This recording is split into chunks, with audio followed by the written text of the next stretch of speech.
Hi hello friends, 13 days of diet ಚಾಲೆಂಜ್ಗೆ ತಮಗೆಲ್ಲರಿಗೂ ಸುಸ್ವಾಗತ. ಇವತ್ತು ಬಂದು ಡೇ 17 ಡಿಸೆಂಬರ್ 20 ಶುಕ್ರವಾರ. ಎದ್ದ ತಕ್ಷಣ ಒಂದು ಲೋಟ ಬಿಸಿನೀರು ಕುಡಿತಾ ಇದ್ದೀನಿ.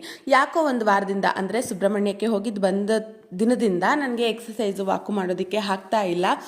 ಊಟದಲ್ಲೆಲ್ಲ ಕಂಟ್ರೋಲ್ ಮಾಡ್ತಾ ಇದ್ದೀನಿ, ಬಟ್ ಮಲ್ಕೊಳ್ಳೋಕ್ಕೆ ಟೈಮಿಂಗ್ಸು ಹಾಗೆ ಏಳೋ ಟೈಮಿಂಗ್ಸು ಊಟದಲ್ಲಿ ಕಂಟ್ರೋಲ್ ಮಾಡೋಕ್ಕಾಗ್ತಾ ಇಲ್ಲ. ಆದ್ದರಿಂದ ನನ್ನ ವೆಯ್ಟು ಆಚೆ ಈಚೆ ಆಗ್ತಾ ಇದೆ. ನನಗೆ ಯಾಕೋ ನನ್ನ ದೇಹ ಮನಸ್ಸೆಲ್ಲ ಸಪೋರ್ಟ್ ಮಾಡಬೇಕಲ್ವ, ಎಲ್ಲದಕ್ಕೂ ಮಾಡ್ತೀನಿ ಅಂತ ಅಂದರೆ ಸ್ವಲ್ಪ ಟೈಮ್ ಬೇಕು ಅಂತ ಅಂತೀನಿ. ಯಾಕಂದರೆ ಬೆಂಗಳೂರು ವಾತಾವರಣನೂ ಸ್ವಲ್ಪ ಕೋಲ್ಡು, ಸ್ವಲ್ಪ ಬಿಸಿ, ಹೆಂಗೆಂಗೋ ಆಗ್ತಾ ಇದೆ. ಸೊ ತಿಂಡಿಗೋಸ್ಕರ ರಾಗಿ ರೊಟ್ಟಿ ಬೆಣ್ಣೆ ಮಾಡಿದ್ದೆ, ಒಂದೇ ಒಂದು ರೊಟ್ಟಿ ತಿಂದೆ. ಮಧ್ಯಾಹ್ನ ಊಟಕ್ಕೋಸ್ಕರ ಒಂದು ರೊಟ್ಟಿ, ಸಬ್ಸಿಗೆ ಸೊಪ್ಪಿನ ಪಲ್ಯ, ಒಂದು ಬೌಲ್ ರೈಸು, ಕಾಳುಗಳು, ಈ ರೀತಿ ತಿಂದೆ. ಈ ಎಕ್ಸಸೈಸು ವಾಕು ಏನೂ ಮಾಡ್ತಾ ಇಲ್ಲ, ಮನೆ ಕೆಲಸ ಎಷ್ಟೋ ಅಷ್ಟೇ. ಆದ್ದರಿಂದ ಒಂದು ಸ್ವಲ್ಪ ಯಾಕೋ ಸ್ವೀಟ್ ತಿನ್ನಬೇಕು ಅಂತ ಅನ್ನಿಸ್ತು. ಬೆಲ್ಲ ಹಾಕಿ, ಹಾಲು ಹಾಕಿ, ಸಿರಿಧಾನ್ಯದ ಗಂಜಿ ಪೌಡ್ರ್ ಮಾಡಿಟ್ಟಿದ್ದೀನಲ್ವ, ಅದು ಹಾಕಿ ಗಂಜಿ ಥರ ಮಾಡಿ ಒಂದು ಲೋಟ ಕುಡಿದೆ. ಅದ್ರ